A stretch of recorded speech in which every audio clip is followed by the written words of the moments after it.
ہمارے تمام سننے والے اور دیکھنے والوں کو السلام علیکم۔ آج ہمارے پاس موجود ہیں کمیونسٹ پارٹی آف پاکستان کے سیکریٹری جنرل کامریڈ امداد اللہ قاضی صاحب، اور کیونکہ آپ لوگوں کو پتہ ہے کہ 2024 کے انتخابات ابھی ہونے والے ہیں، تو اس کے بارے میں آج ہماری گفتگو ہوگی اور ہم کامریڈ سے کافی چیزوں پہ ان کا نقطۂ نظر، ان کی پارٹی کا نقطۂ نظر پوچھیں گے۔ تو کامریڈ، آپ کو ویلکم کرتے ہیں آج ہمارے پروگرام میں، اور لوگ سننا چاہتے ہیں اور آپ کی رائے لینا چاہتے ہیں۔ میرا سب سے پہلا جو سوال ہے وہ آپ سے یہ ہے کہ یہ جو ہماری سرمایہ دارانہ جمہوریت ہے، اس میں عام آدمی کو ووٹ ڈالنے یا اپنی رائے کا اظہار کرنے میں کتنی آزادی میسر ہوتی ہے؟ شکریہ۔ حقیقت یہ ہے کہ یہ سرمایہ دارانہ جمہوریت جو لفظ استعمال ہوتا ہے، یہ انقلاب فرانس کے بعد مروج ہوا، اور یورپ میں جو انتخابات کا طریقہ ہے وہ مختلف ہے، امریکہ میں طریقہ کار مختلف ہے، انڈیا میں مختلف ہے، پاکستان میں کچھ مختلف ہے، لیکن ہم مجموعی طور پر اگر دیکھیں تو یہ عام آدمی کی رائے اور اس کا ووٹ جو ہے، اگر کسی حد تک تھوڑی بہت آزادی سے استعمال ہوتا ہے تو وہ ہوتا ہے یورپ میں یا امریکہ میں، تھوڑی بہت حد تک۔ لیکن اس میں بھی ایک اہم چیز جو ہے کہ وہاں پر کارپوریشنز طے کرتی ہیں، transnational corporations, corporate capital طے کرتا ہے کہ ان ممالک میں کس کو حکومت دینی ہے۔ وہاں پر امریکہ میں ذرا پینٹاگان کا بھی ایک رول ہے، ان کی وزارت دفاع اور ان کے جی ایس کیو کا، جو طے کرتے ہیں کہ امریکہ میں کس کی حکومت لانی ہے۔ لیکن عوام کو ووٹ دینے کے سلسلے میں آزادی ہوتی ہے کہ جا کے ووٹ کاسٹ کرے۔ ہاں، وہ ووٹ مینیپولیٹ ہوتا ہے پروپیگنڈا کے ذریعے، ایسی پروپیگنڈا کی جاتی ہے جس کے نتیجے میں لوگ ووٹ دیتے ہیں۔ لیکن امریکہ کے مقابلے میں پھر بھی تھوڑا بہت بہتر ہے یورپ، جہاں پر لوگ کینڈیڈیٹ کو، پارٹی کے کینڈیڈیٹ کو نہیں، پارٹی کو ووٹ دیتے ہیں، اور وہاں پر شخصیت پرستی کا وہ دور نہیں ہے جس طرح امریکہ میں ایک شخصیت کو پروموٹ کر کے اور اقتدار میں لایا جاتا ہے۔ لیکن انڈیا میں کسی حد تک جمہوریت تھی، انتخاب میں لوگ اپنا ووٹ کاسٹ کرتے تھے، لیکن وہاں بھی حالات بدل گئے۔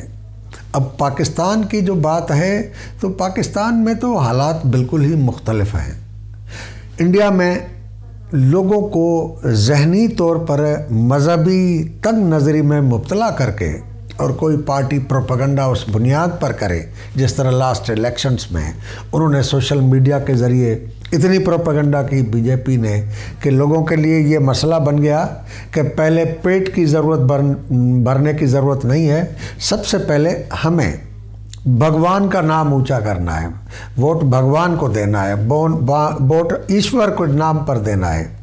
تو اس وجہ سے وہ جمہوریت بھی تقریباً ختم ہو گئی۔ رہا سوال پاکستان کا، تو پاکستان میں یہ جو جاگیردار، سیٹھ، وڈیرے، سردار، ملک، چودھری ہیں اس ملک کے، وہ زمینوں پر قابض ہیں، اور خاص طور پر سندھ اور سرائیکی وسیب میں اور بلوچستان میں تو یہ سرداروں کا اتنا زیادہ اثر ہے کہ لوگوں کے گاؤں گوٹ وڈیرے کے زمین میں ہیں، اور ان کی قبرستان وڈیروں کے زمینوں میں ہیں۔ اگر وہ اپنی مرضی سے ووٹ کاسٹ کریں تو اس کی معنی وڈیرا ناراض ہو جائے گا، وہ تو اپنی زمین سے اس کا گھر گرا کر اسے کہے گا کہ نکل جاؤ یہاں سے، اس کے آباء و اجداد کی قبروں کو گرا دے گا۔ تو اس وجہ سے یہاں پر جو انتخابی عمل ہے اس میں یہ سرمایہ دارانہ جمہوریت بنیادی طور پر سرمایہ دارانہ معاشی ڈھانچے کے ساتھ منسلک ہے۔ پاکستان میں سماجی اور سیاسی ڈھانچہ جاگیردارانہ ہے، معاشی ڈھانچہ سرمایہ دارانہ ہے۔ اب عالمی سامراج اور پاکستان میں اقتدار پر حاوی اور قابض قوتیں کوشش کرتی ہیں کہ پاکستان میں موڈ آف پروڈکشن، طریقے پیداوار اس میں جو 3 چیزیں آتی ہیں کہ سماجی رشتے، سیاسی رشتے اور معاشی رشتے. تو یہاں پر معاشی رشتے تو سرمایہ دارانہ ہوں، لیکن سیاسی رشتے جو ہے اور سماجی رشتے وہ صنعتی دور کے پیدا نہ ہو، جس میں انسان آزاد ہو، وہ وڈیرے کے سامنے پابند ہو. اور یہاں پر قبائلی سوچ کو بھی بہت پیدا کیا گیا ہے.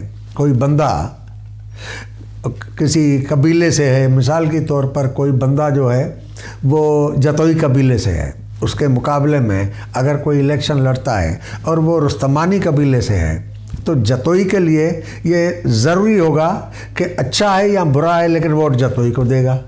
رستمانی کے لیے یہ ضروری ہو جاتا ہے کہ وہ ووٹ اپنے اسی کو دے.